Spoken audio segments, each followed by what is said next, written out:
Hello and welcome to Connected, episode 325. It's made possible this week by our sponsors, Hover, Mack Weldon, and Pingdom. My name is Stephen Hackett, and I am joined by Mr. Mike Hurley.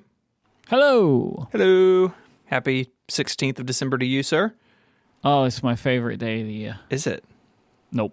It's my brother's birthday yesterday, but so today's not important to him Happy either. birthday, Mark. Happy birthday, Mark. And Federico Vitici. Hello. Hi. Hello. Hi. How are you? Your birthday is not this month. No, but it was this year, as just like every other year. That's how birthdays work. Congratulations on having a birthday this year.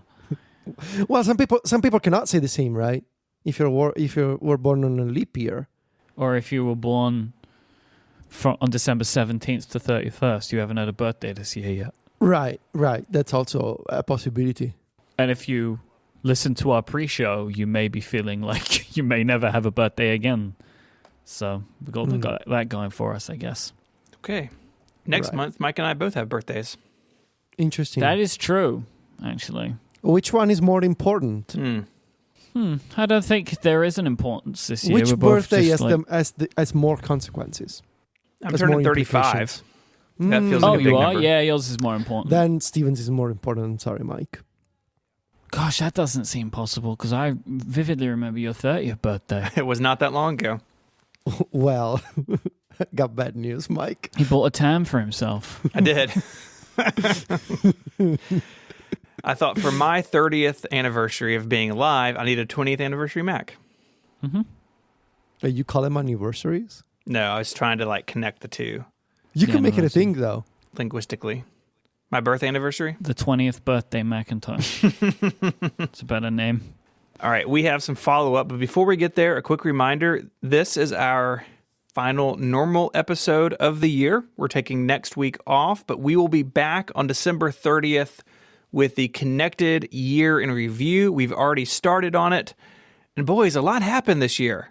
Way more than you remember. Every year I feel like we do this. Very busy tech year. Big tech year. Very busy tech year. So that will be, we'll record live normally on the 30th, and it'll be out after that. And then we'll be back on January 7th, which is a Thursday, one day later, for our annual Rickies. So we will grade ourselves in 2020, and we will make predictions for 2021. I've already been thinking about this because I'm playing to win. I have only just realized right now that I need to be thinking about this. It's coming up in just a few weeks. So Yeah. So that's kind of our the lay of the land for the next several weeks on Connected. Mike, back on episode 312, there was a bet made that you would buy a Series 6 Apple Watch by this episode that we're doing now. Have you purchased a Series 6 Apple Watch? Well, boys, I have something to tell you. Okay. No, I haven't. Of course I haven't. How can we believe you? Do you want to see a picture of the watch I'm wearing? No. I want to see a picture of the drawer where you keep all your watches. Well, I'm not at home, so I cannot give that to you. But here's the question. If I would have bought a Series 6 Apple Watch, why would I not be wearing it? To prove us wrong on the bet and mess with the timeline, just so you can come out in a few weeks and say, oh, by the way, I ended up buying an Apple Watch, while in fact you already have an Apple Watch. Yeah, who would hide a purchase from their co-host? I don't know. Do you yeah, you would. That's who. What do you want? Like a picture of my iCloud devices, my Find My? What do you want? I feel like we need Adina to confirm with us that you haven't purchased a watch. Yeah, go get Adina. She's not here. I'm at the studio. Okay. Stephen, why don't you just text her? I will text her. I will text her right now, and I will provide real-time follow-up. So, well, I mean, I can provide you with the real-time follow-up. I haven't bought one. I have no... Yeah, but we don't believe you necessarily. I have no desire for it, and none of the visual options are as good as the Series 5 white ceramic that I'm wearing right now. Okay. All right.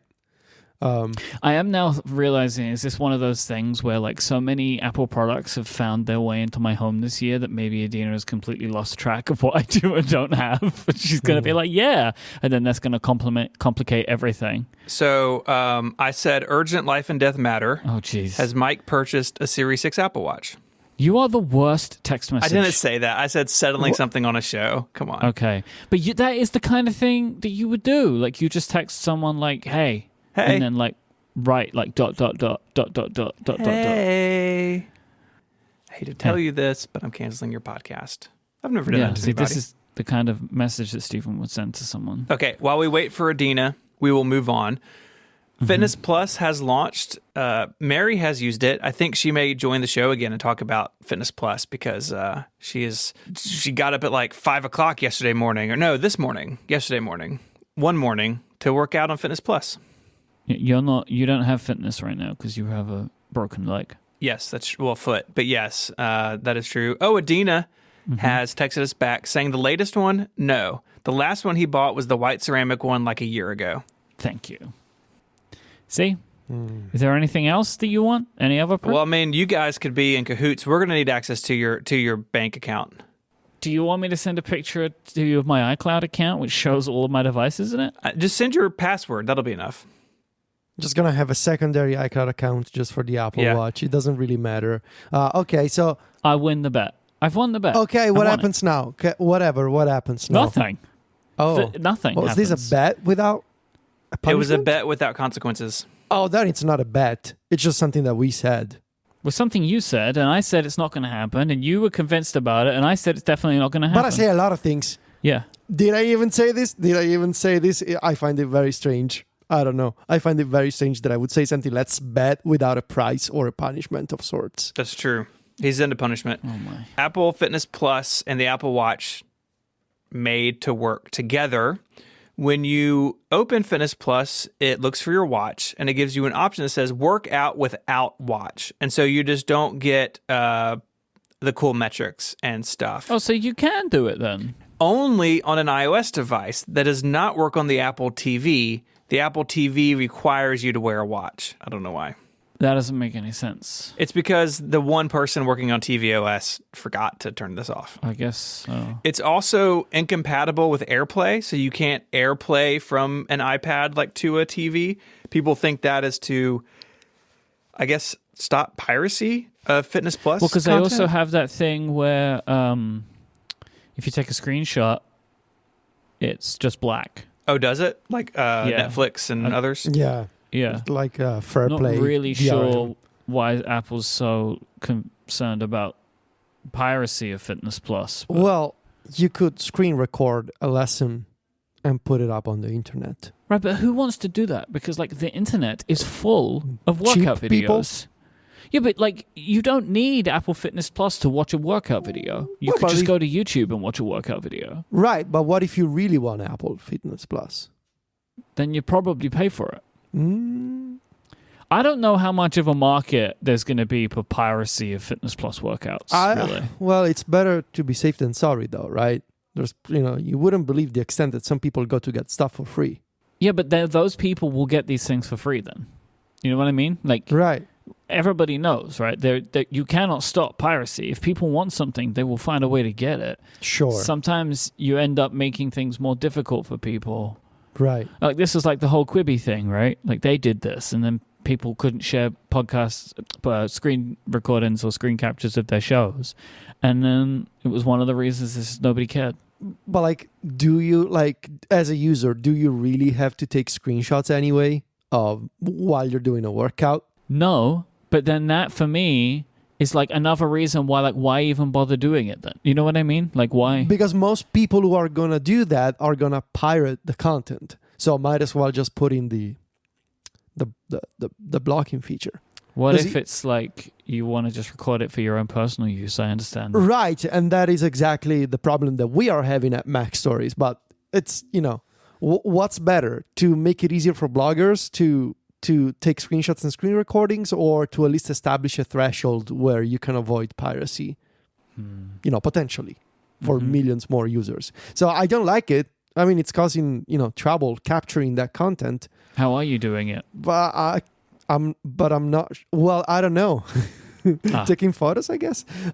But basically, I'm not shocked that, it's the same of when you're doing a screen recording and you're listening to something on Apple Music and the music stops while you're recording the screen. You know, I didn't know this was a thing, but okay. Like you can go on YouTube and listen to the theme song for free. But these companies, they music always is different though, because Apple doesn't own the rights to it, so like they're kind of bound into that by. Anyway, this is not important. I haven't tried Fitness Plus yet. I'm planning on digging into it this weekend. But I am very intrigued. I've seen a lot of people talking about it online, and there's been a bunch of videos and reviews and stuff published, and people seem really like into it. Like that it's well made. That the instructors seem super good at it. I think Apple made a right move in going out and hiring people already in these spaces, because there isn't like this is, they didn't have to get people and then train them to be good on camera and stuff, It's just like, this is what you do, you're good at it, go for it. I did notice that one of the videos, like one of the instructors, was a guy with a prosthetic leg, and I thought that was super cool, like in the core workout thing. Just a little detail I saw in a screenshot, and I just thought that was like super cool, like to normalize that kind of thing. So, We got big news, guys. Okay. Through the power of Salesforce, Slack has new emoji. But they don't know, do they? Well, that's sort of the problem here.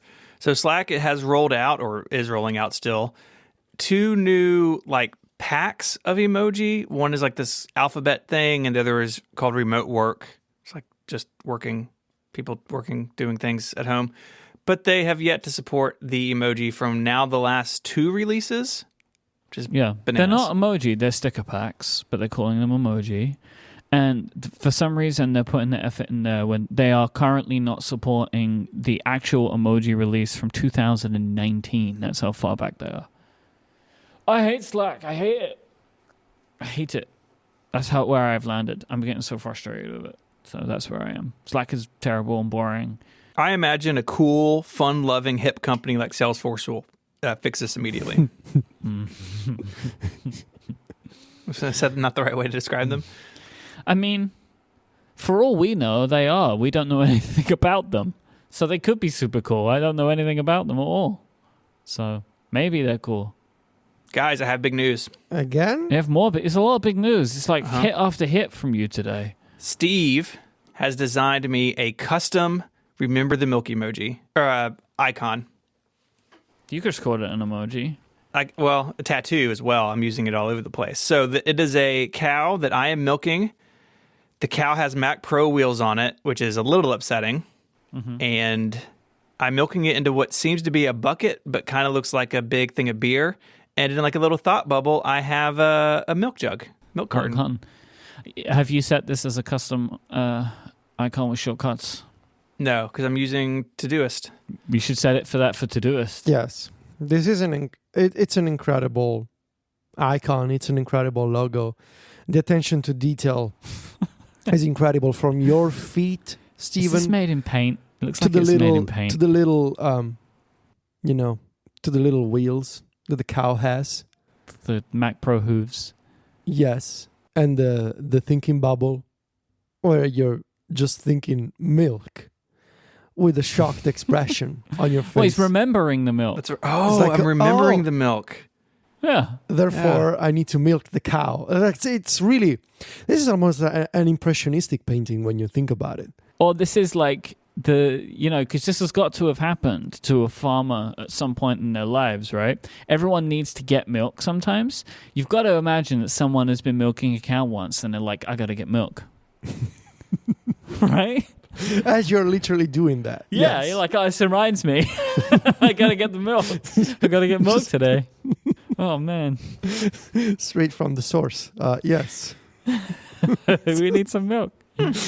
Or, like, as you do it, did I leave the milk out today? Just like... Oh, boy. I don't know, Steven. Are you going to use this icon? I'm setting it up right now. Oh, yes. Most of all, I just kind of want to know whatever is going on in with your body, and specifically with your left leg. It's broken. And your bottoms. They're broken. Guess. We know that. Because it's all broken down there. You're very angular in the left part of your body, and you're very curvy in the left leg. Thank you. Hey is getting a unified inbox. Hey. So this was something that was one of the many big innovation concerns that I had about using Hey as a platform in the long run. And I think we all kind of agreed that surely they would add this at some point. And I mean, it's worth noting that, as we said before, the business service that Federico is using is not publicly available yet. But they've said that they will be adding in the ability to have a unified inbox for personal and business accounts at some point in the future, which is great. I can imagine you're very happy about this, Federico. Yeah, this is great news. So far, I'm still using just like a single work account. Mm-hmm.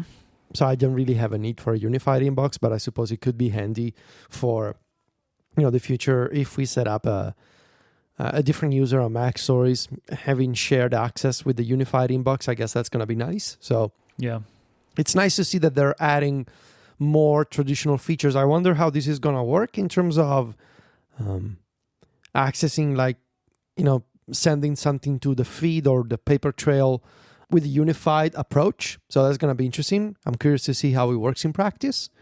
But it's nice. I like that they're, adding features from the old school of doing email. So, yeah, good sign. I've made my icon. It looks good. Thank you. I'm putting it on my home screen. You're putting it on your home screen? All right, I want to see it on the home screen. All right, let's see. We can put that in the show notes. You do lose some of the detail at that size. Like your little hands touching the, what are they called? Anyway, I don't know. Still. The udders. Are they, or isn't the whole thing, aren't they teats and the whole thing is an udder? I think that's how it works. I don't know.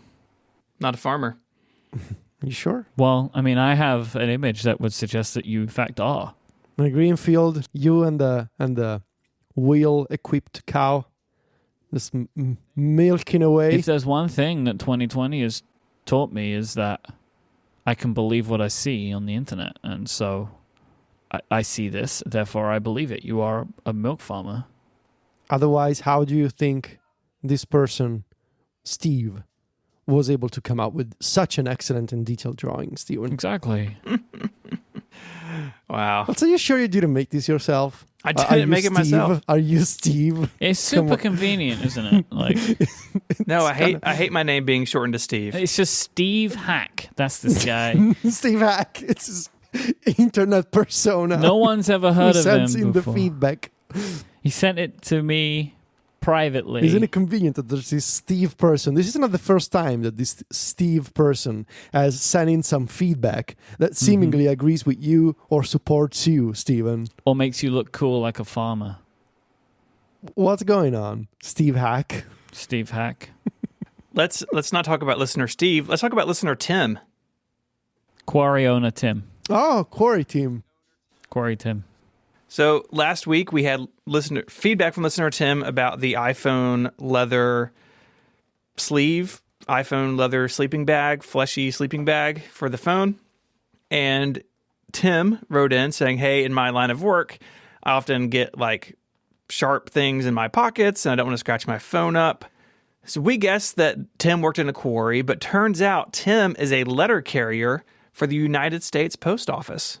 Which is pretty cool, out delivering mail every day.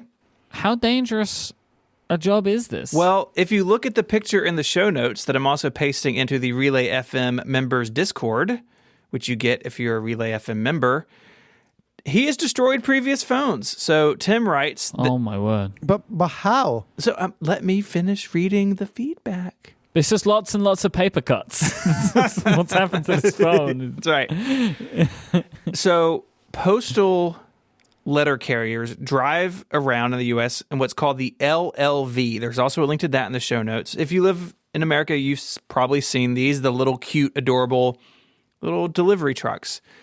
They're old and like falling apart. A bunch of them catch fire. But what Tim says is because they're pretty open, like all the doors open, like maybe you're in a rural area, they seem to get a lot of rocks and like sand and little debris in them. And so he shared a picture of his old iPhone SE, and basically there's like spots rubbed through the finish, standardized gold on the back. It looks like it's been through a war or something. You don't want that to happen to a new phone. I guess I'm still not sure why are these vehicles full of rocks? That's the part that I still don't understand. People need to mail rocks to each other. No, you can't mail a rock. If you need to, how else are you going to do it? Well, still though, like Tim makes it sound like these vehicles are just full of rocks flying around and entering their pockets. I mean, you can imagine, like, you get in and out of this thing a bunch of times during the day. You can see how the door opens all the way to the bottom and the back, and a bunch of these do get run in rural areas where maybe you're on dusty gravel roads. You could see I could see how it could happen. I mean, maybe Tim just needs Velcro on his pockets. Requires a lot of imagination, but yeah, okay. Sure. Okay. Not really feed follow-up. It is something I selfishly wanted to announce on the show. So I'm going to do that. I'm going to be doing a Twitch stream December 17th. That's tomorrow as I'm speaking now at noon Eastern, 5 p.m. London, 9 a.m. Pacific. I'm going to put an SSD in a titanium PowerBook G4. It's going to be the fastest G4 ever. So don't want to miss that. Is there a possibility that you're going to break this? No, I'm good at this sort of stuff. Okay. All right. I'll trust you. Yeah, we'll see. I guess we'll all see together, right? Yeah, tune in. The machine works now. Will it work afterwards? It will. So, anyways, I'm excited about that. This is filed under the I haven't left my house in some time, and weird ideas are happening. This episode of Connected is brought to you by Hover, one of Relay FM's longest-running sponsors. When you have a big idea, where do you go? Where do you start? Well, often businesses or projects start with a domain name, and Hover is the perfect place to make that first big step. They have over 300 domain name extensions to choose from. A lot of them are very clever. You can do a lot of fun stuff with them. So no matter what you want to build, there's a domain name just waiting for you to come by and adopt it. Hover has excellent technical support to answer any questions you may have. They're dedicated to getting you online, not upselling you. So it's really simple and clean and easy to navigate. They're not tricking you into things you don't actually need. If you have work you want to show the world, using a .design domain could show potential clients or employers that you've put time and consideration into your online portfolio. Hover has free Whois privacy, so the bad guys don't get your information. Monthly sales on popular top-level domains, clean design. It's really easy to see why Hover is the popular choice for people starting businesses. I have all of my domains at Hover, and I never look anywhere else because it's so easy to use. And it's a great way to discover maybe what domain names are available. So they have this really cool search tool. So if I have an idea for a project, I can go in there, type the words I'm looking for, and it just takes care of the rest. So buy your domain and start using it today. Go to hover.com/connected and get a 10% discount on all new purchases. That URL one more time, hover.com/connected. Make a name for yourself with Hover. Our thanks to Hover for their support of this show and Relay FM. All right, there is a new version of iOS 14 out in the world. What is in it, guys? App clips. They're here. That is the big new feature of iOS 14.3. Wait, I thought app clips were already around. Well, app clip codes, What does that mean? Are the QR code, the fancy special, QR codes. the fancy QR codes that Apple supports for app clips. You can now scan those, and you get the pretty animation. It's been funny. I haven't been collecting them for follow-up, but we've gotten quite a few tweets and emails from people seeing these out in the world now. I think people are just seeing them all in one place. It's like a gas station. It's like some gas station or something. Yes, I think it was the same gas station for literally everyone who sent a note to us. So yeah, congrats to Apple for shipping app clip to one gas station in America. Little did you know that one app clip just turns your phone into a Bitcoin mining system. So everyone that sent that to us, that's what your phone's doing now. It's just mining Bitcoin. Is an unfortunate consequence. Yes. Yep. Sorry about that. So app clip codes can now be generated by developers. They can make stickers with them. They can share them as images on social media, and you can scan them from the camera app or via the code scanner that you can add to Control Center. Now, besides that big change, 14.3 also comes with support for Apple Pro RAW, which is the new RAW format that you can shoot pictures with on your iPhone 12 and 12 Pro. There's this really good overview of what Pro RAW is and what it does, and RAW photography in general on the blog of the Halide photography app. The developer Ben Sandowski has done a really excellent overview of the format, what it does, and sort of what does Apple mean when they say you get all the benefits of RAW plus the computational photography aspects that the iPhone camera can capture and process. So go check it out because it's really well explained, really well done. Yeah, Austin Mann, famed iPhone photographer, did a really good piece on when, I thought was particularly useful, when is the right time to use it and when it may actually work against you. So we'll have that in the show notes too. And the visual comparisons that Austin did are also really well done. You can see, you can literally see all the details that you cannot have in the JPEG or HIC version of a photo, and you see more details after processing Pro RAW. So go check it out because it really helps to visualize at a glance what does it actually mean in practice. The other feature, we mentioned this before, Apple Fitness Plus. This also requires watchOS 7.2 if you're going to use your Apple Watch, and tvOS 14.3 if you're going to use it on an Apple TV. You can sign up for Fitness Plus from the Fitness app, which is now also available on the iPad. On iPad, it is not a pre-installed application. You need to download it from the App Store. And just like any other apps made by Apple that you can delete on your device, you can also find them as individual listings on the App Store. Why do you think they did that? I don't know. I don't know why. I mean, I can assume it's like it should be pre-installed, right? It's on iPad that they're doing for antitrust stuff. Maybe I don't know. Maybe. But it's inconvenient, right? Whatever. But yeah, fine. The other feature is big changes to shortcuts and adding shortcuts to the home screen. Before we get into this one, though, there was also the wallpaper one, right? That stayed. That's actually in the shipping version now, that you can change your wallpaper. Is that true?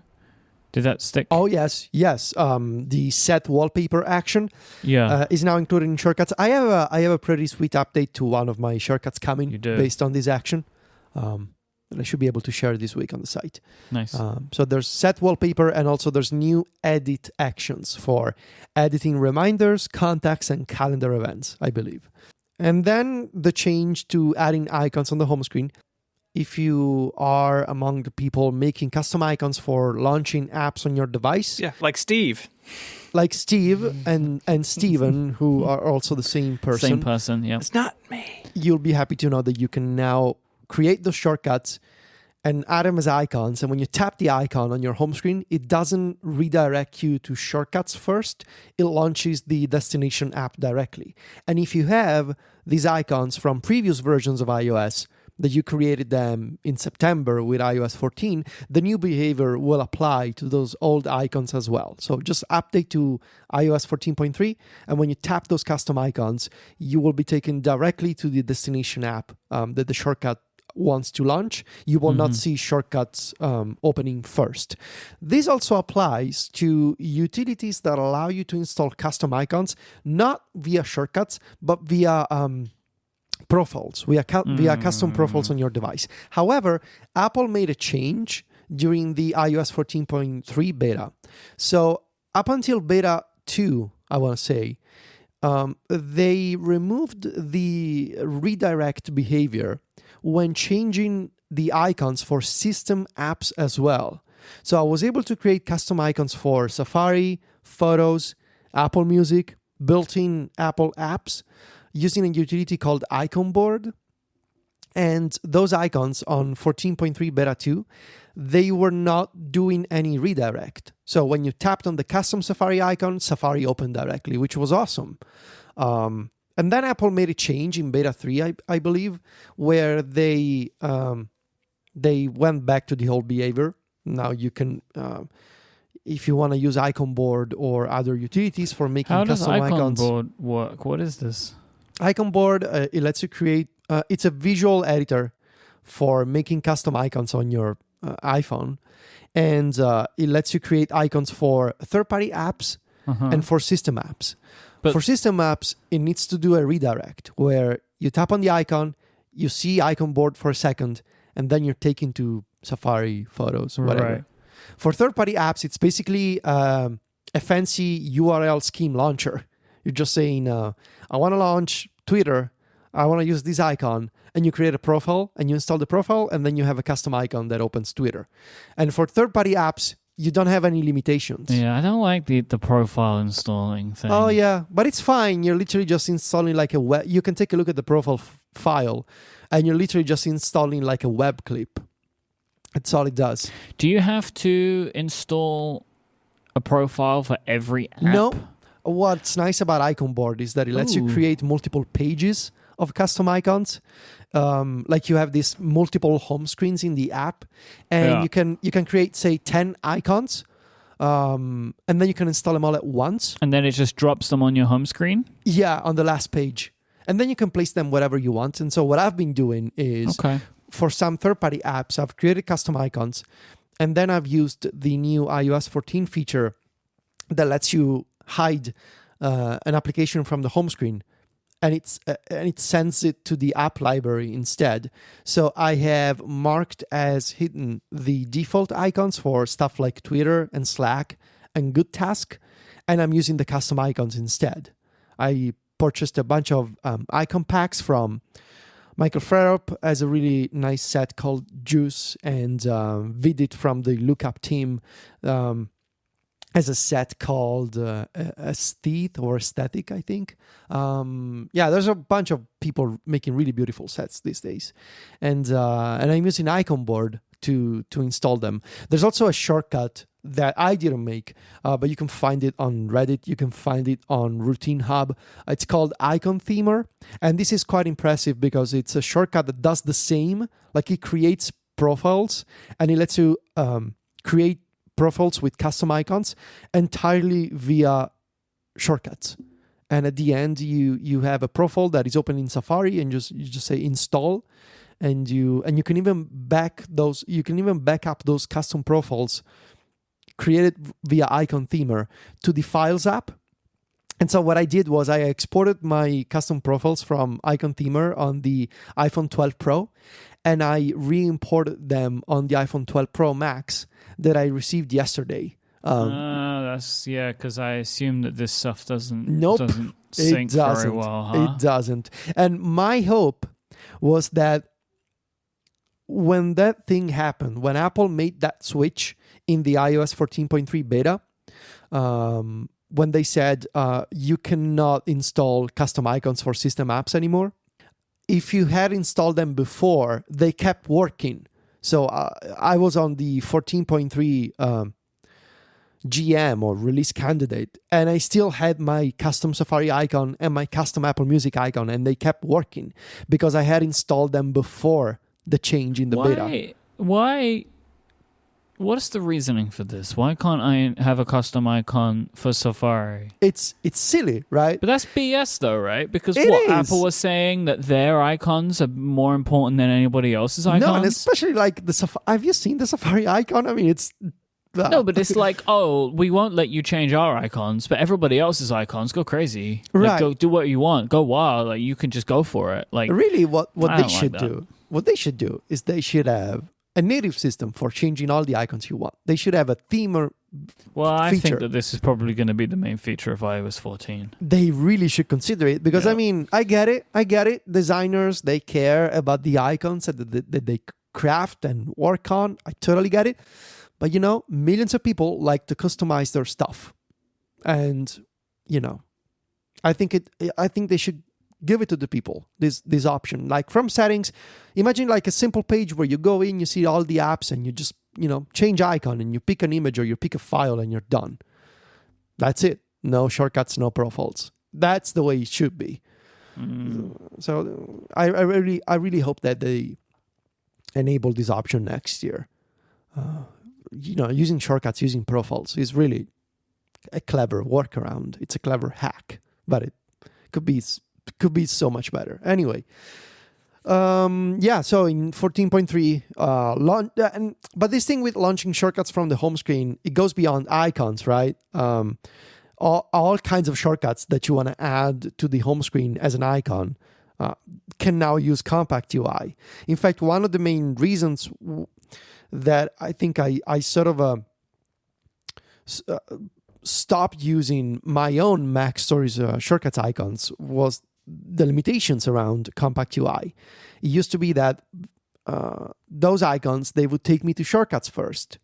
And I was kind of annoyed and I was kind of sad because it meant that I had to use widgets. But widgets are not as compact as icons, In the same slot of a small widget on the home screen, I can fit 4 shortcuts icons. And so now I'm happy again because it means we can keep working on the Mac Story shortcuts icons. We can make new ones. And they have the same functionality and the same speed of widgets, which is great. I'm in iOS 15, by the way. Let me ask you about the custom icons that you're using. Yeah. Why are you doing it? Are you doing it because you were testing it? Are you doing it because you were testing it, now you love it? Or were you doing it because you really wanted to change the icons? You know what I mean? I really like the idea of personalization myself as a thing. And now that it's possible, I'm more inclined to do it, just like I was inclined to do it on macOS when it was easy to do, like years ago, stuff like Candy Bar, for example, that made it so easy to change icons. And I was so into that. So there was that component, but it's also the fact that some of the icons that I have are super ugly. Like the Safari icon, I really can't stand, and now it's back on my home screen and I don't like it. The Hey icon with the scribbled hand, I mean, come on, is that an icon? It looks like a drawing from a 1-year-old. I really don't get it. Like, why is it a scribbled hand?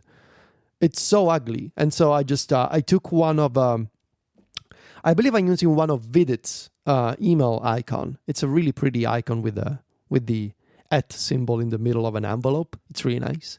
So now I have a decent icon for Hey. And it's mostly about just customizing stuff, making it my own, putting in icons that I like. I kind of grown tired of we've effectively had the same icons since 2013 with iOS 7 for things like the App Store and Safari and reminders. I guess reminders changed to an extent, but those icons are kind of boring, and designers are doing more interesting things with depth and sort of like Big Sur inspired designs. So yeah, I've been using this setup for like over a month now. It's not like I was testing it and now I'm gonna, the performance is so good now that all you lose effectively is the ability to long press and use the quick actions. What used to be like the 3D touch quick actions on the home screen. I don't use those anymore. But I don't use those anymore. So I used to, but now I don't. And so even more reason to say, you know what, I'm going to use the custom icons, and I'm not losing anything effectively. All right. I've been thinking about it, but for me, I kind of have this feeling that like I know they're going to make it a pain for me at some point. And it's like that idea of like, well, if you move to a new phone, they don't move over. Yeah, that's one of the problems. Even if you restore, like I did this yesterday, I restored from a backup, but those certificates, they don't move over, which is unfortunate. Thing that I think I've been more interested about for myself is not necessarily the idea of a custom icon for an app, but a custom icon for something inside of an app that I can get to with shortcuts. So like opening an app to a certain point or opening a certain note or something like that, and having app icons for those as opposed to like having a new Slack icon or whatever. Because I think one of the things that I've found is like, if I'm going to do it, I probably want them all to be in one style. And I've yet to find a pack that I could do all of the apps that I have on my home screen with. You know, like how you have kind of like mixed two different packs together. Yeah. I kind of feel like I would maybe want one pack. But like that's just going to be a thing that over time. I thought about that. But when you Go think about it, when you install apps from the App Store, you're installing icons made by different companies, made by different designers. So it's always been like you're using different packs when you think about it. Yeah, I see that point of view for sure. But I do feel like if I wanted to do this, I would like some visual consistency between them all. But I don't know. But then you end up in the situation where, like you did, you might have that one that you don't like. And then what do? And then you're back to square one again. So this is something I'm keeping my eye on. But I wasn't on the beta train, so I wasn't able to play around with it until now. And I did do it last night just to test. And I was like, oh, this is actually quite cool. So it's something that I'm like keeping an eye out for now as other applications other designers start creating different packs and stuff like that. Or existing designers keep adding to their packs, which I think is also a strong possibility. I mean, Steven's already doing it with Todoist anyway, so he's all set. This has never really been something that I'm super interested in. Like even back in the day with like Candy Bar, where you could do this with Mac icons, not just app icons, but like things like in Finder, and you could go all the way down. And I just it never really worked for me. Part of the reason, Mike, like you said, that it feels fragile in a way, and maybe it's going to break at some point or just be a pain if you have to replace your device. But I'm generally... But while it works, why not enjoy it? And honestly, I think with this, it may be different. I mean, Candy Bar lasted until Mountain Lion, which seems like a miracle. But I think on iOS and iPadOS, Apple may embrace this and actually make it easier. But it's just like a layer of stuff on top of the OS, and I don't know. I don't really care. Does the enough to little notification not bother you, Federico? That would bother me. Well, no, because when you use certificate-based utilities, you don't see the notification. You only see the notification if you use a shortcut-based approach.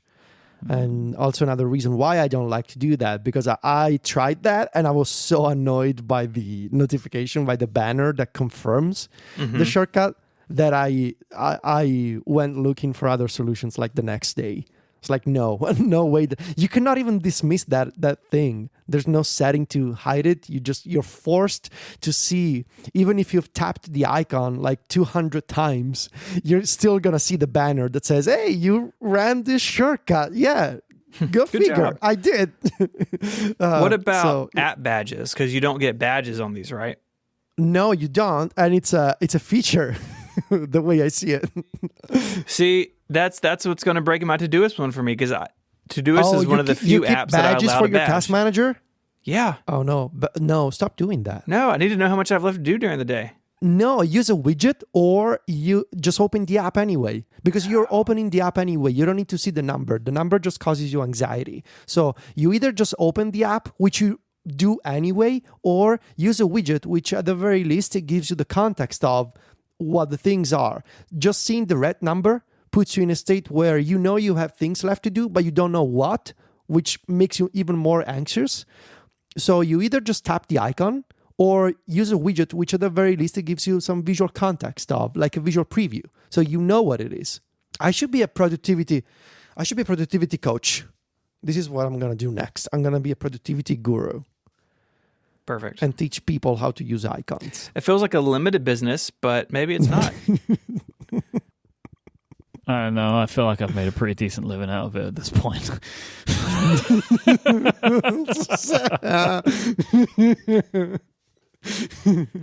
This episode of Connected is brought to you by Mack Weldon. When it comes to holiday gifting, it can be hard to know where to start. But with Mack Weldon, it's super easy and simple to find something great no matter who you're shopping for. Whether it's their warm knit tops, undershirts, or Sunday lounge pants, Mack Weldon has men's basics that are guaranteed to keep everyone on your list comfortable. I love everything I have from Mack Weldon, from shirts to those lounge pants. It's all quality, it's all comfortable, and it's really easy to incorporate it just right into your wardrobe. Whether you're shopping for socks, shirts, hoodies, underwear, polos, or active shorts, which is still a funny name to me. I have 2 pairs of them. They're actually fantastic. Mack Weldon promises comfort and a consistent fit so you and everyone on your gift list can look and feel great.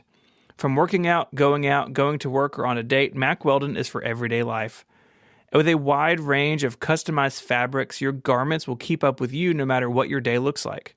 Don't forget to join Weldon Blue, their totally free loyalty program.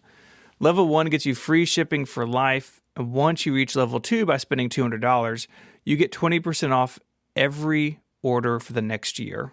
Mack Weldon wants you to be comfortable, so if you don't like your first pair of underwear, you keep them and they'll still refund you, no questions asked. Win the gift-giving season and get 20% off your first order by visiting MackWeldon.com and enter the promo code CONNECTED.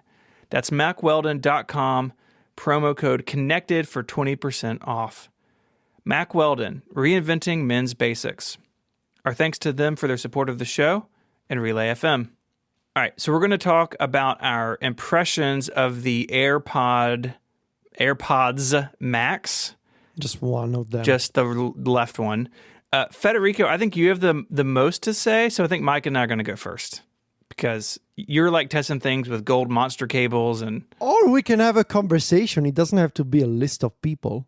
That's also very true. That's also like very it's true. A podcast. It's not a, you know. So can we start with the case?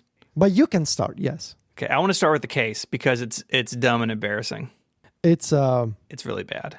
It's really, it feels like it's made of scraps from the Magic Keyboard. It's I really don't get it. It's dumb, and the single, like we talked about, like the fact that it has magnets, and I mentioned how it's interesting that, you know, keeping that ultra low power mode to preserve battery, but also to make sure that you never have to turn off or on the headphones. That's super nice. But because it appears to be based entirely just on a couple magnets inside the case, I'm really keen to see if at this point third-party companies can come in and make actual protective cases that also have the same magnets and which align the same way, so that you keep the same benefits of the smart case made by Apple, but in an actual protective case design. Because right now it just feels like you're putting these under, you know, you're tucking them in. You're like, yeah, here you go, little AirPods, go to sleep. And it's like, you're not, and you look stupid just holding them and walking around with them. It's like, I don't get it. You've made this little bed for your headphones and you're not really protecting anything. And so yeah, I hope that, I saw a tweet by MKBHD. I still have to watch his review. So he it's really potentially mentions this in the review as well. But because it seems to be based on a couple magnets inside the case, then I guess somebody else can copy the design, make an actual hard plastic case that protects the headphones, but also keeps them in the low power state, so that you have the same benefits in a much better design. The thing that I just find so baffling about it is that it doesn't offer hardly anything in terms of protection. Like the aluminum is exposed, but I think most critically the fabric across the headband is exposed. And I mean, that we're going to talk about this in a second, but that fabric feels like it could be damaged pretty easily by something sharp. And then where are you? What do you do? So I agree with you. I think that we're going to see some third-party cases for this that just put magnets where magnets need to be for them to go to sleep, and we can all forget this terrible nightmare of this case. For me, it's my only knock on the product. Like, it's the only thing I don't like. There's actually a slight thing, which I'll get into in a second. But like, this is the thing that they have included that I think doesn't necessarily cheapen the product, but doesn't make me feel better about it. I feel like just a case that covers the most fragile parts would have been way better. And in the review that you'll see, Federico, that MKBHD points out that I really like, is like, even the case doesn't even line up properly. Like, the lightning port, there's a cutout for the lightning port, and it doesn't line up properly. It's like, it just seems cheap. Like, it's not good. Like, it's really not good. I mean, I'm using it because I have it, and so like I'm just going to keep it in my bag, and I'll just, when I have my AirPods in my bag, I'll put it in this thing. But as soon as somebody comes out with a better case, I'll get it. But like if I was going on bigger trips, I would try and get something, even just like a drawstring pouch to put them in instead, because that would at least stop the headband and stuff from potentially getting damaged if it was in a little bag, like even like a little drawstring bag, as opposed to this one where the only thing that it's protecting that could get damaged is the part that can be replaced, which is the ear cups. Yeah. I will say the case design does lead to a funny side effect, speaking of the ear cups. So listen to this. Yeah, I did that today. You can squeeze them and all the air comes out of the foam. Yeah. It's weird. Yeah. It's very strange. The other thing that is a slight knock for me is like I cannot believe that they didn't put MagSafe on these things for charging. Oh, so you could like lay them down on top of a puck? No, you just clip the puck on one of the ear cups. I don't know why I have to charge this thing with lightning. Like, it seems so strange to me for them not to have found a way to make that work. Like, it's really, I find it really weird. Like, I mean, it seems like the engineers who are in charge of charging products at Apple all hate each other. So they have some people, products charge over USB-C, some charge over Lightning, some get MagSafe, some don't get MagSafe. Some get Qi. Like, get on the same page. Yep, I really think that this, I mean, I can't work out why they didn't build this with that in mind. Like, I really think that that's something that they should have had, like, because it's just like a weird omission to me that I have to, like, my other AirPods charge with a MagSafe charger, like, and they're just these little things, and they've made that work. So there's surely space in the ear cup to put a wireless charging coil in there. It's just strange to me. Like, whatever. My only, not to defend the move, but the only thing I think that may have been a factor is that drivers are basically magnets, and I wonder if there would be some sort of issue with wireless charging when you've got these big magnets inside the ear cups. Yeah, I mean, they said that they managed to shield the wallet. Yeah, that's true. It is. I mean, I'm just saying, like, that could be a factor, and maybe it was. But on the whole, though, like, Apple needs to get this charging situation under control. Like, just move everything to USB-C, rip the Band-Aid off, and some stuff gets wireless on top of that. Go to USB-C, and where you don't have a port, have it work with MagSafe. But, like, Lightning needs to go now. It does.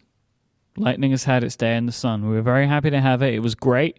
You know, at the time when everything else was terrible, you know, like, remember when Lightning was introduced, all of the other charging solutions were like, they were one direction, it's omnidirectional, like you'd only plug them in one way, right? It's all like USB or USB mini, micro USB, all that kind of stuff. But now USB-C is vastly superior. Clearly Apple agree for some things, right? But not everything. If you know, these headphones should have had it, they should have USB-C on them. And then I wouldn't be so bummed out about it, but it's like just super annoying to me. But anyway, outside of that though, I love them. I love them. I mean, look, I've had them for like 30 hours, and I've been trying to put as much use into them as I can during that period of time for all of the things that I would use my headphones for. So more music than I would typically listen to, but like that's really the best way to tell how good or bad they sound, right, is by using music. I've watched videos, I've listened to podcasts, all that kind of stuff. And I would say that, like, yeah, they're very easily the best headphones I've ever owned, like for listening to things. Like, I have nice headphones, you know, like the headphones that I use for recording right now, the Bear Dynamic DT770s, they're really nice headphones, but they're not tuned in the way that these are. At least they don't sound that way to me. There's just, I absolutely adore the way that they sound. They had that thing that I mentioned before about, like, I could hear things in songs that I didn't think I'd noticed before. I definitely had that experience. Like, the clearest one to me was listening to Last Night by The Strokes, and there was a guitar strum that was like just in the right channel that I just never heard in the way that I heard it with these headphones. And like that's the experience I was looking for. Like I wanted a rich sound, and I wanted it to be like for there to be complexity to the sound, and for things to be separated in a really interesting way. Honestly, these remind me, both in the way that they sound and the way that I feel about them, they remind me of the HomePod, which I guess makes a lot of sense, right? But like the experience that I've had listening to music on these things reminds me of what it's like to listen to my music on a HomePod, where it's like, this sounds really good, and good in a way that the products that I had before, like the Amazon Echoes, did not sound, right? Like the Echo that I was listening to music on before was like one of the cylinder Echoes, and I replaced it with a HomePod. It's like, this is so much better. And I know I'm not the best judge of this. Like I frequently make the jokes, right? And like about if the music's tinny and what the mids sound like and all that kind of stuff. Because I do honestly, if you think you can hear that kind of stuff, great. I mostly think that that's baloney, honestly. And I do think that a lot of people don't know what they're hearing, but they just say it's one thing or another. But like, there's absolutely no way for you to know how I hear something. Right? It's like a very hard thing to communicate to people. Well, but the fact that you don't know what they mean doesn't mean that they don't exist. I never said they don't exist. What I said is, I think a lot of people that say that kind of thing don't know what they're talking about. I'm not saying everyone. I am very much believe that because the way that you explain things to me is different to that. Like, I feel like I watch a lot of YouTube videos, and there are a lot of people that tell me that like, oh, there's good in the mids, and there's tinny on the high end, and there's low frequency on the bass end, and it's just like, I feel like it's the terminology that you don't believe. No, I just don't believe that everyone... They just feel like empty words. Yes, because I can say that stuff and it has no context. Right. It doesn't mean anything. Right. Like, you can't tell me, like, these are tinny. What does that even mean? Like, do they sound like I'm listening to music through a tin can? Like, what is tinny? Like, my point is, like, there's no... Right. I do believe that a lot of people that say that stuff, not everyone, but I believe a lot of people that say that stuff picked up that phrase from somewhere else, and then they just use it. So you'd be happy that I prepared some practical examples for you today. That's what I want, though, right? And it's like the way I explained it, of like, I feel like I could hear a guitar in the right channel a little bit further away than normal. And it's like, I feel like you can understand kind of what I'm getting to when I say stuff like that. Or when I say that like the sound is rich, it's like I can hear lots of instruments, like there's complexity in it. And it's like, it's not like usually, like even if I'm using AirPods Pro, the music is like, it's kind of flat, like the amount of different instruments. It kind of feels like it's been squished together because there's only so much they can do. But with these, with the AirPods Max, because they're covering my whole ear, the music's coming from different places. So they have the ability to make it sound that way, you know? Like, I understand way more when we've made this joke before, but like people talk about the sound stage. But like, I get that a lot more. That's because it's like, to understand, I think. Yeah, it's like, imagine musical instruments far away from each other. Yeah. It's like, all right, that makes more sense to me. But like, it's just like, I do think that a lot of the reporting around headphones stuff and the way that headphones sound, I just don't think that it's possible that every single tech YouTuber can know how to do this. Honestly, most of it is like rehashing press releases as well. Yeah, right. Yeah. But anyway, the point that I'm trying to make is, I think these things sound really great. Mm-hmm. Yeah, I agree with the sort of home pottiness of them, if we can use that as an adjective. I think they sound more similar to the HomePod than anything else I've experienced, at least. Federico, I definitely want to give you the stage. The sound stage. Talk about this stuff, the sound stage. Okay. But wait. So I think two things are going to happen here, right? I think this could go very long, potentially. And I also just want to make sure we talk about some of the other features of them. And then I want to hand over to you, and I want you to give me what I'm sure is a very well-prepared experience with these things. Is that okay? I've only had a few hours with them, but I think but still, I know you've got more to say than me already. I think I've seen the notes, so I know it. Okay. Right? Yeah. So I just wanted to touch on a couple of other areas, and then I want to hand over to you. Transparency mode is absolutely unbelievable. Really well done. Really, it feels like incredible. It feels like even more of an enhancement of natural sound than on the AirPods Pro. So I'll see if I can give people an example of this, right? You know, if you rub your hand, like your fingers on your hand, right? If you hold that really close to your ear, you can kind of hear a sound of like your skin rubbing together, right? Yeah. You can hear that incredibly loudly with your hand kind of like at your waist. Yeah. It's unbelievable. I noticed this when I was typing today. Like the sound of my fingers hitting the keys was louder than it normally is, and that it's because I had transparency mode turned on.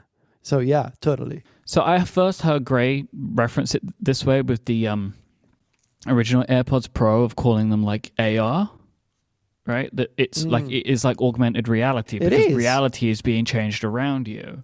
It is. And I heard John Gruber mention this when he was talking to Matthew Panzarino of like, we think of AR as just visual, but it doesn't have to be, and it isn't. It's like it's just using technology to change our reality.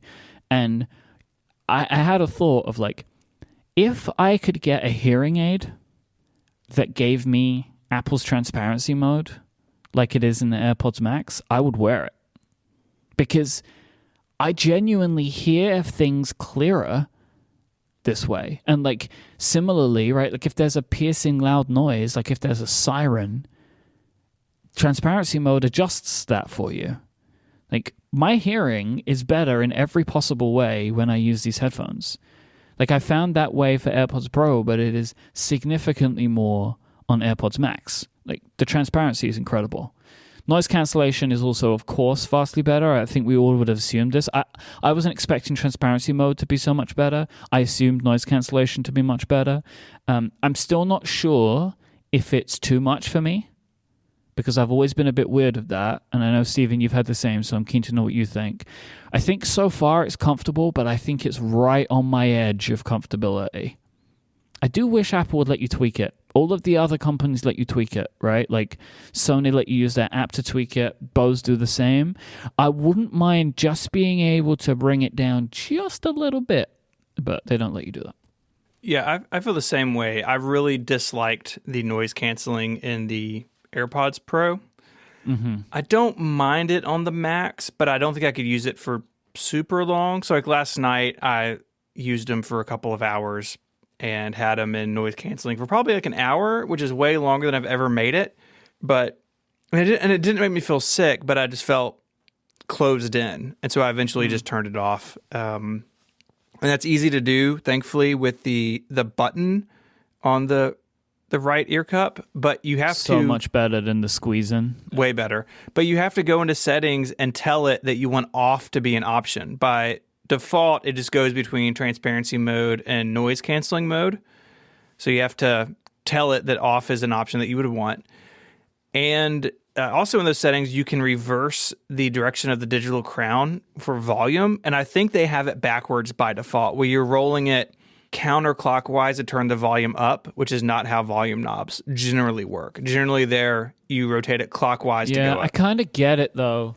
Because, like, away from me seems up, and behind me seems down. I changed it immediately because I couldn't. Same.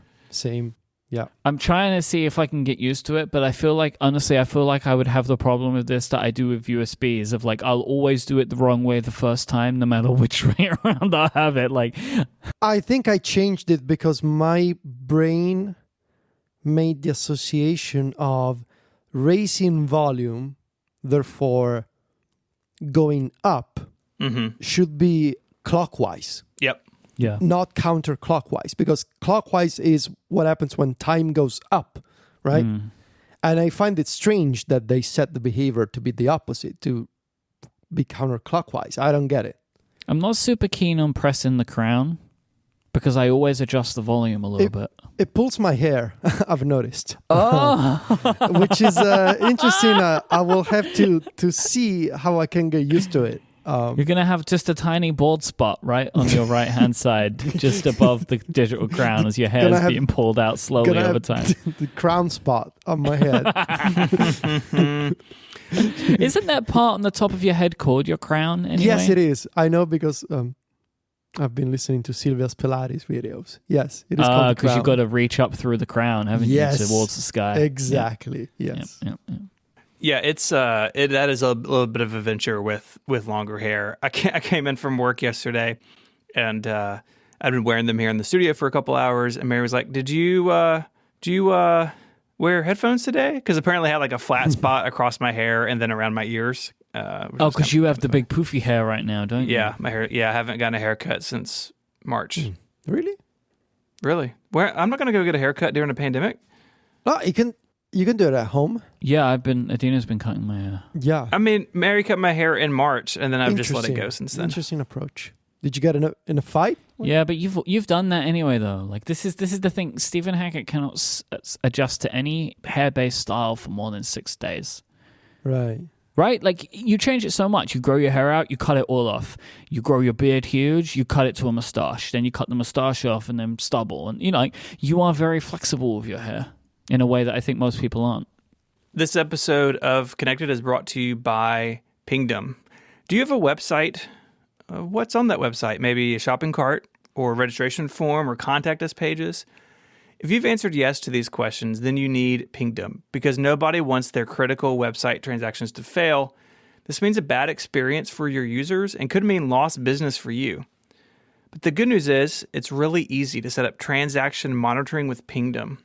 It will alert you when things like cart checkouts, forms, and login pages fail before they affect your customers and your business. Pingdom will let you know the moment any of these have a problem, in whatever way is best for you. So if Relay FM goes down, I get a push notification and a text. You can customize how you're alerted and who is alerted depending on the outage severity. Pingdom cares about your users having the smoothest site experience possible, and if disaster strikes, you'll be the first to know. It's super easy to get started. Go to pingdom.com/relayfm right now for a 14-day free trial with no credit card required. And when you sign up, use the code CONNECTED at checkout to get a huge 30% off your first invoice. Our thanks to Pingdom for their support of this show and Relay FM. All right, Federico, you are in the situation where you can compare these directly to a bunch of other headphones. I'm not in the situation. Mike really isn't either. As full. I don't have good music headphones. Yeah, you don't have good music headphones. Federico has like a Walkman and a DAC and listening to Ogg Vorbis files. So as the... FLAC, not Ogg Vorbis. I feel like you didn't have to correct me, but you did. Well, I mean, Ogg Vorbis, really? What kind of person do you think I am? I don't think I understand the burn I committed. I feel like the type of person that knows it's not Ogg Vorbis is the type of person that would correct you about that, So Federico is that type of person. Actually, guys, the bits are arranged in this order. So, how long is this to continue? Mm-hmm. How much bits are lost in the lossless? If I've less lost, then how much lost? Near lossless. So you've been comparing this with some of your other stuff. What is what's what? So I tested this for about 5 hours this afternoon. And today, I compared the AirPods Max to my Sony headphones, and I had two kinds of Sony headphones. The first pair of headphones, the XM4, so the standard Bluetooth Sony headphones that most people seem to use and know about these days.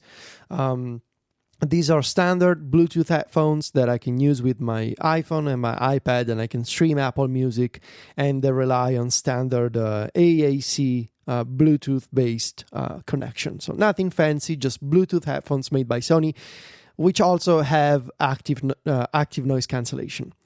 And the other comparison that I did was streaming the same, so picking one song, listening to the version on Apple Music with the AirPods Max compared to the same song which I own in lossless format via my Sony Walkman and my Sony MDR Z1R headphones, which connect via a 4x4 millimeter balanced cable would be the correct name. Can you give a very brief overview as to what on earth that last part meant? The balanced cable? Yeah. So a balance cable is first of all, it's got a 4.4 millimeter jack. So it's chunkier than a standard 3.5 millimeter jack. It's bigger and thicker. And what the balance cable tries to achieve is better channel separation between the left and right channels, where the wires inside are physically separate, and there's room for let's put it this way, there's more room for audio. Therefore, you're trying to better separate the two circuits and, achieve more clarity in what reaches the left ear cup and what reaches the right ear cup, essentially.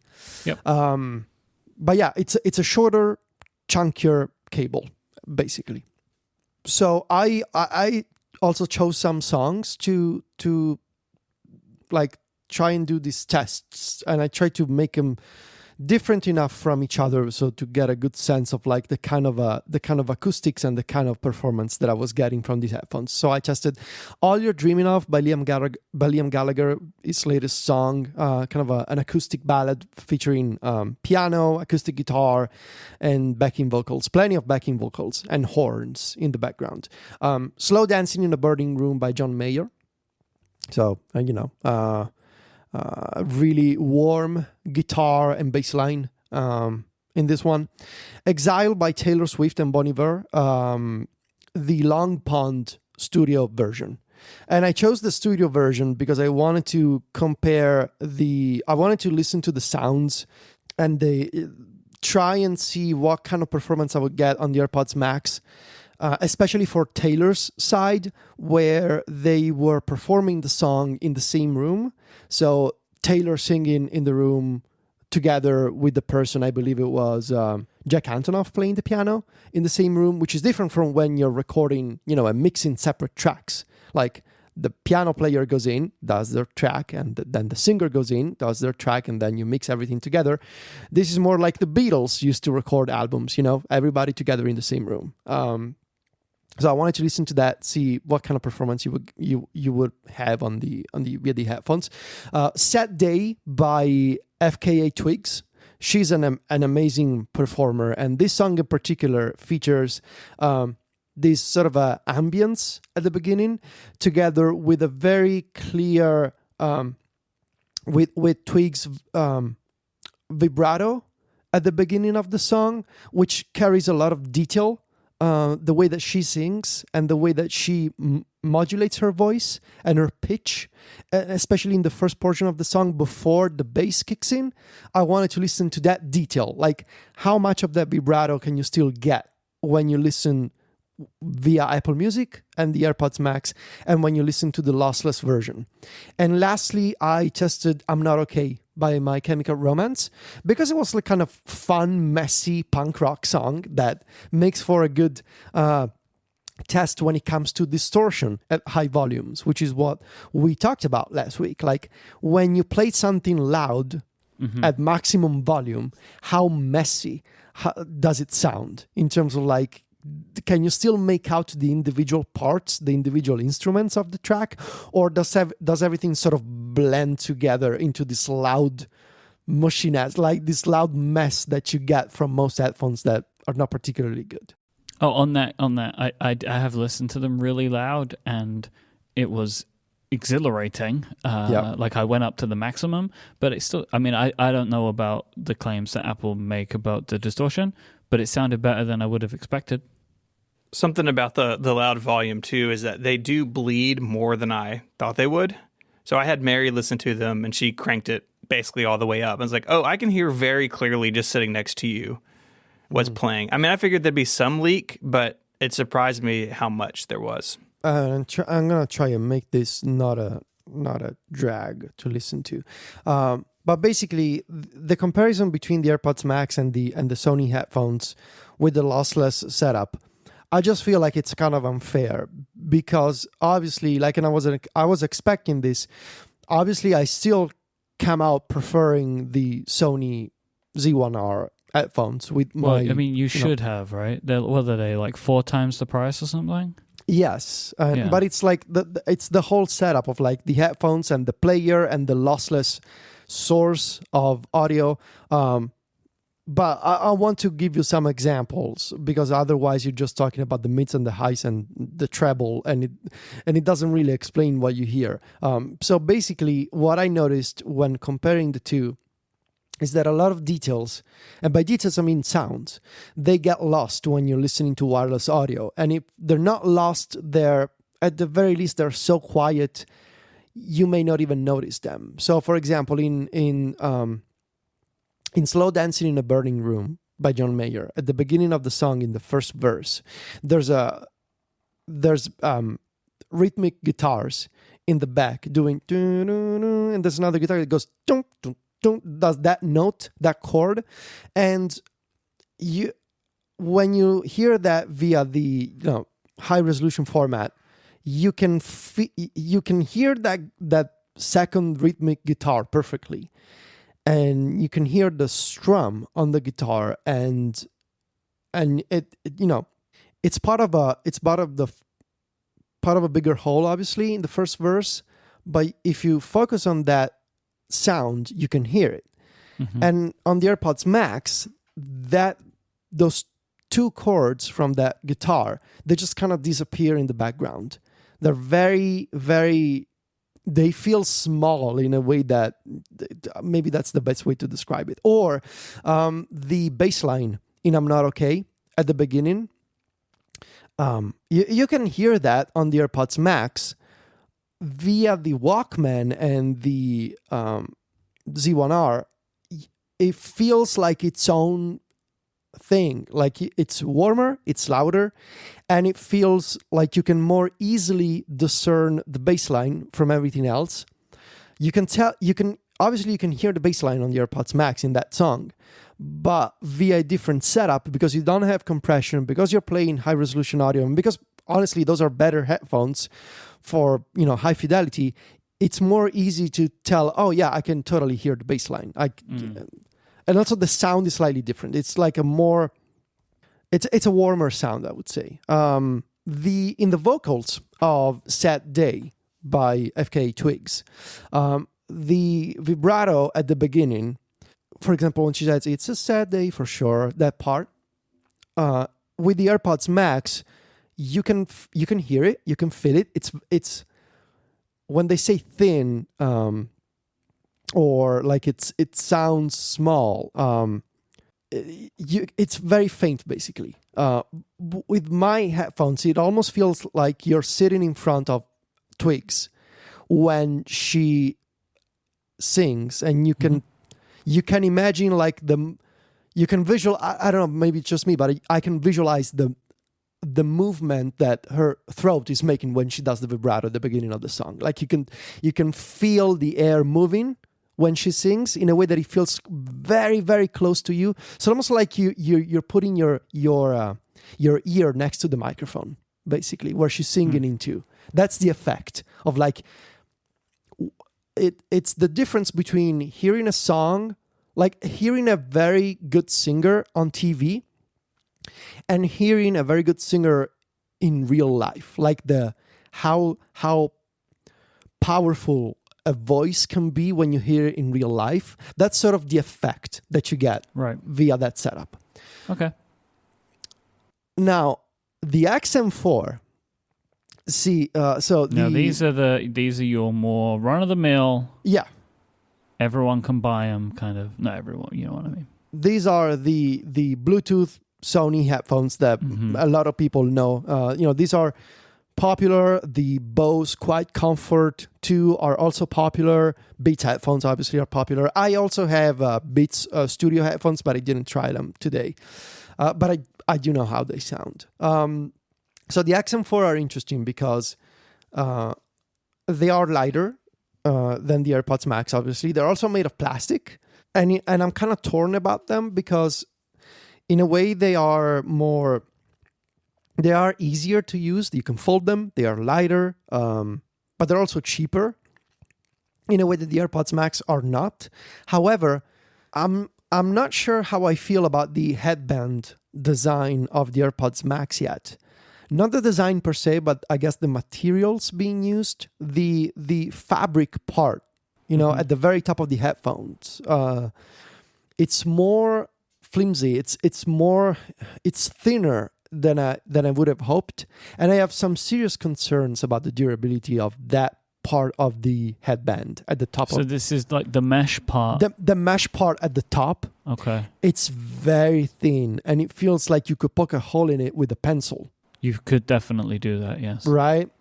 And I'm not sure, like, the moment you're going to put this in a bag, if you're not careful, or if you leave them on your nightstand and your cat or your dog or whatever plays with it, that part, I don't think it's even replaceable. So I don't know how I feel about that. Like, I get it. It's totally comfortable. I don't feel the weight on the top of my head, for example, as much as I do with the Z1R. Like, these are more comfortable, I think. At least at the top of the head. The big Sony headphones that I have are still more comfortable on the ears. But on the head, I prefer the AirPods Max. However, that material, we'll see in a couple of months. We'll see in 6 months, maybe. I don't know. Still, so the XM4, what I noticed playing the same songs is that they can get slightly louder than the AirPods Max. They have a more pronounced bass overall, I think. That's the kind of the sound that Sony decided to go for. And I don't have any EQ feature turned on, by the way. I don't like to use equalizers, so I just in the Sony app, in the music settings on iOS, I always keep the EQ disabled. But I would say that the XM4, they can get slightly louder than the AirPods Max, and they have a more pronounced bass. However, when I tried to listen to I'm Not Okay at full volume with the XM4 and the AirPods Max, the XM4 sound like a mess. and that was the moment when I realized, Apple's claims on distortion were actually true.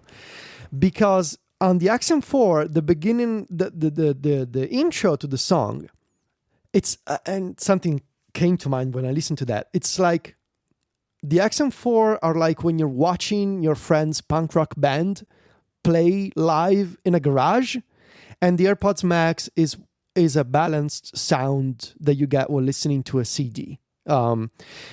Basically, on the XM4, everything sort of blends together at full volume, and you get like this huge, loud mess of, the drums and the two guitars and the bass. It's very loud and messy. It's like you hear that when you hear that distorted sound of all instruments together in that kind of music. That's what I mean. It's messy. Mm-hmm. On the AirPods Max, you retain the balance of it, where you can tell that the drummer is really going for it, and the bass player is really going for it, and there's two loud electric guitars. But if you focus just, on the overall sound, you don't hear the distortion that comes when everything blends together. You can still make out the individual parts of the intro, right? Instead, on the XM4, it's just very loud and very bassy, essentially. So that to me was the moment when, and obviously I listened to a bunch of other songs after that. But on the AirPods Max compared to the XM4, which is a comparison that I think a lot of people will do, I think the AirPods Max have what you said, Mike, have a bigger sound stage, in the sense that the sound coming out of the XM4, after you try the AirPods Max, it kind of feels constrained. It kind of feels like it's the sound is happening within this very enclosed space, which is the headphone. And on the AirPods Max, you get that illusion of, it feels like sound is playing in a bigger room, which means I can more easily tell the instruments apart, the different sounds apart. And that was really interesting to see, because obviously Sony has a lot more experience than Apple. Apple, again, excluding Beats, in making Bluetooth headphones and wireless headphones.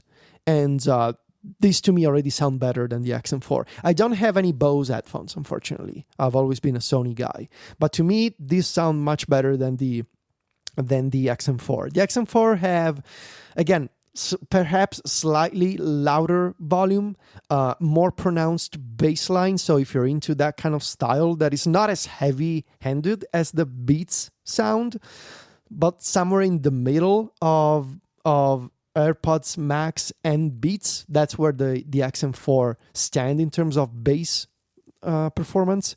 But overall, like based on my taste, I tend to prefer like warm and balanced sound. I really like the way that the AirPods Max sound. And in fact, I will say that in terms of like excluding my Sony Walkman and the wired headphones, considering the Beats Studio, I have Beats Studio 2, Beats Solo, and Beats Studio 3. Today I tested the XM4. Before the XM4, I used for over a year the XM3. In the past, I used the Sennheiser Momentum Wireless, a bunch of other headphones that I sold that I don't really remember at this point. But to me, the AirPods Max are the best wireless headphones that I tested in my life, I think, so far. They sound, well, I cannot say incredible, because when I say incredible, like the other headphones that I have, they sound incredible.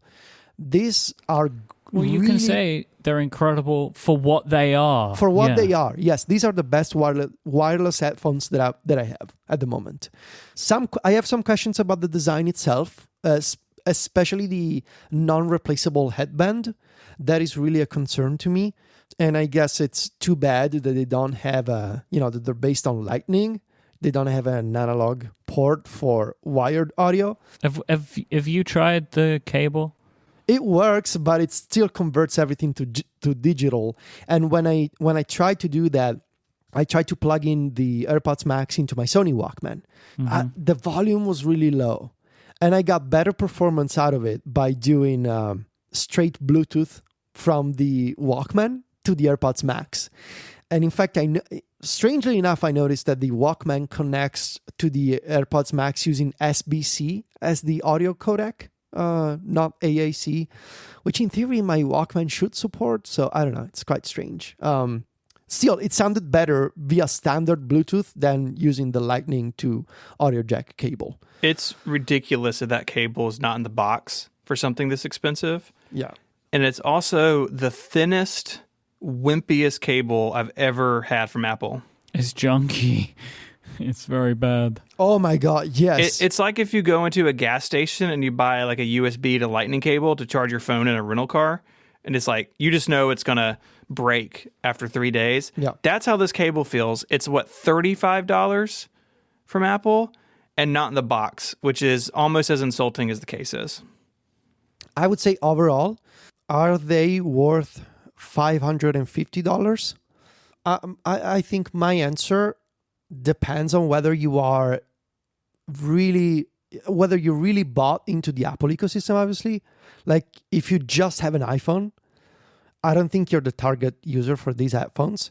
But if you're an Apple person with like an iPhone, an iPad, and a HomePod, and an Apple Watch, and if you're the kind of person who likes the HomePod sound, like the way that the HomePod sounds, so warm and balanced and detailed, but not too opinionated, I guess would be a good word for it. Like, doesn't go crazy on when you're listening to rock music, it doesn't go crazy on the guitars. And when you're listening to hip hop and rap, it doesn't go crazy with the bass line and the beat. It's right there in the middle. So if you're the kind of person who likes clear and balanced sound with a bit of warmth to it, then I say yes, these are worth the price, because for wireless headphones, I think they have really, really, really good sound, really good performance, and obviously the integration with iOS and Siri and the now playing screening music. Obviously, you're getting AirPods, right? So instant connection and switching between devices and all of that. So I would say, and I feel pretty good about this, even though I listened for just a few hours, I would say these are my new favorite wireless headphones. I think I feel pretty comfortable saying that.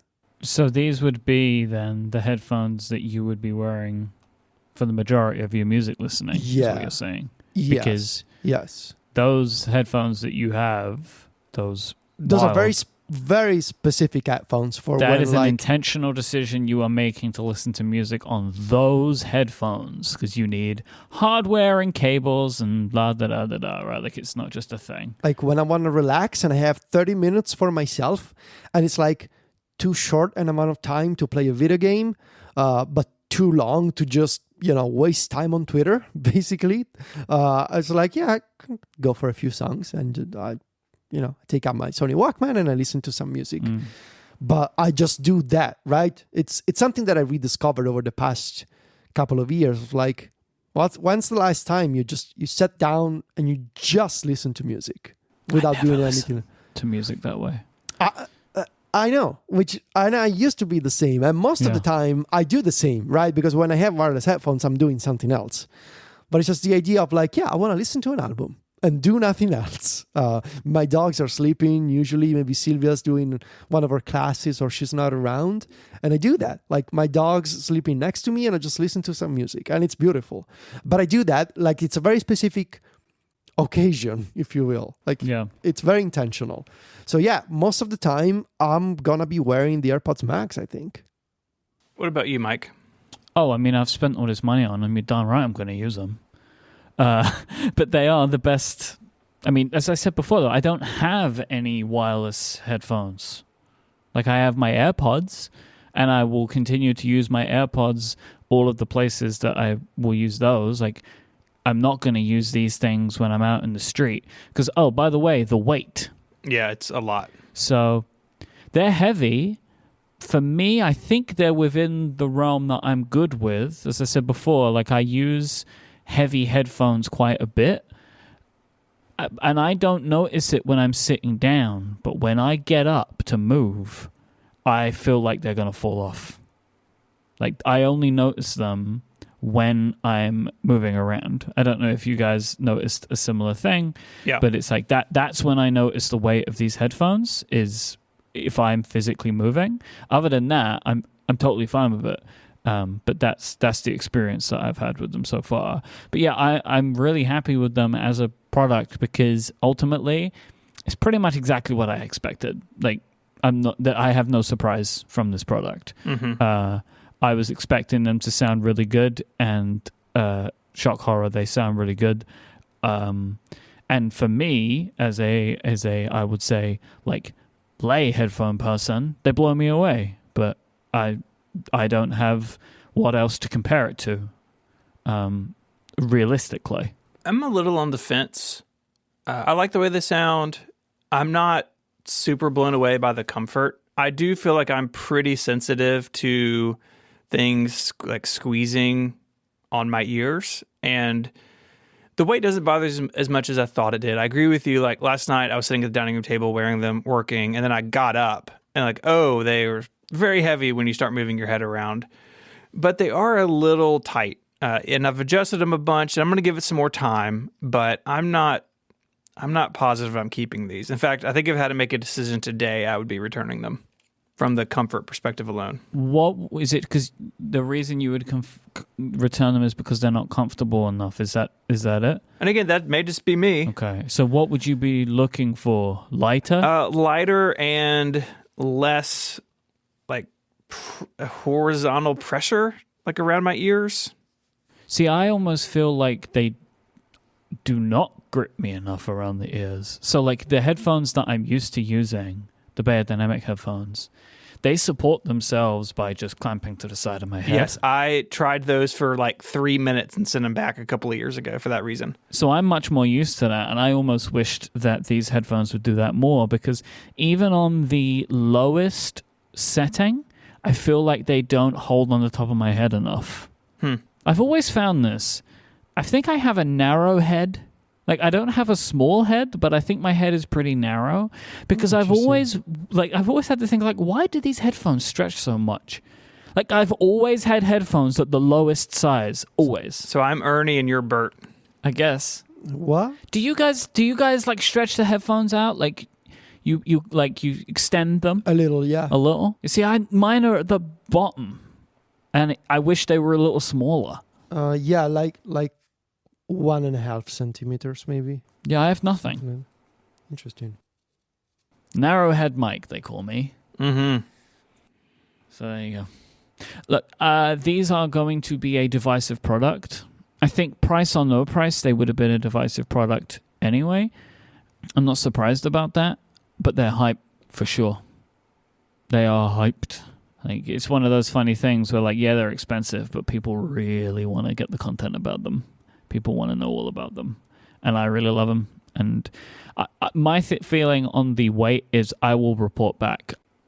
I don't know if I can have enough time with these to understand if I'm going to be comfortable with it. Because one of my issues is that I get neck pain quite a lot, and my neck is sore today, but it could be a completely unrelated thing for me, so I don't know.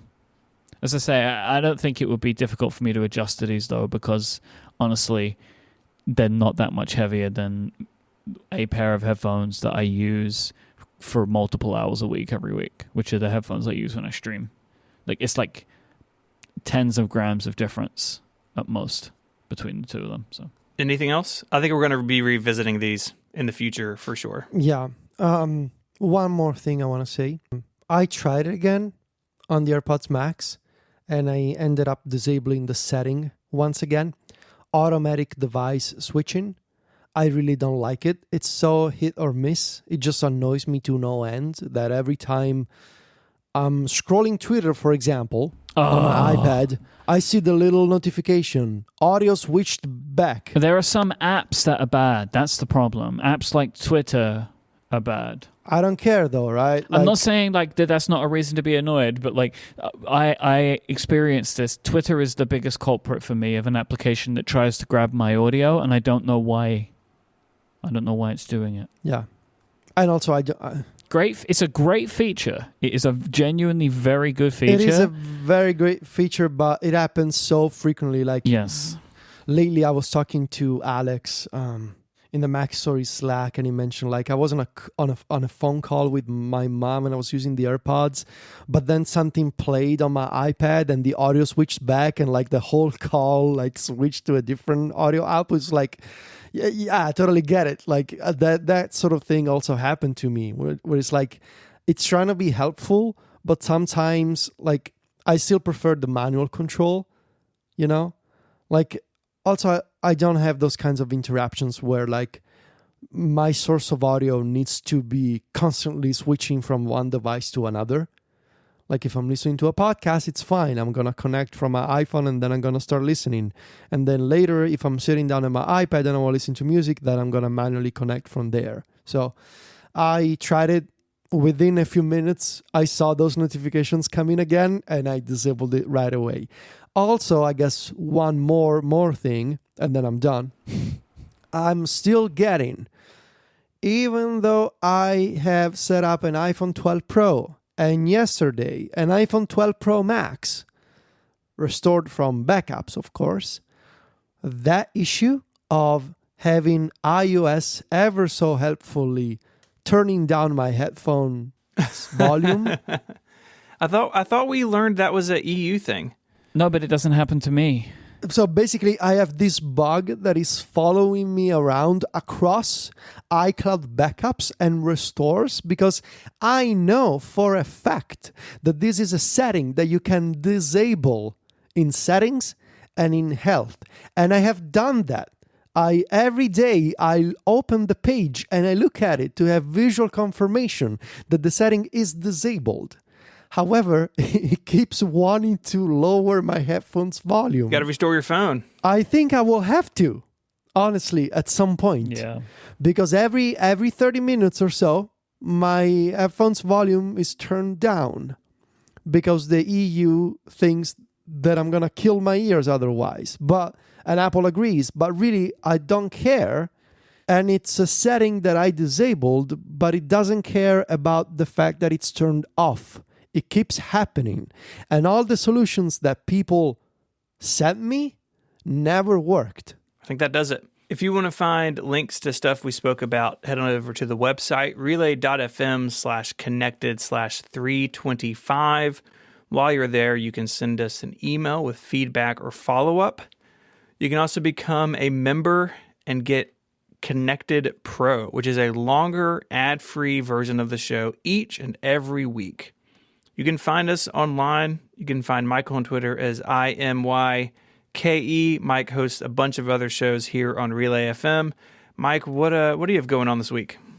I would recommend that people go and check out the yearly themes episode of Cortex, which is episode 110, which is a big episode that we do every year.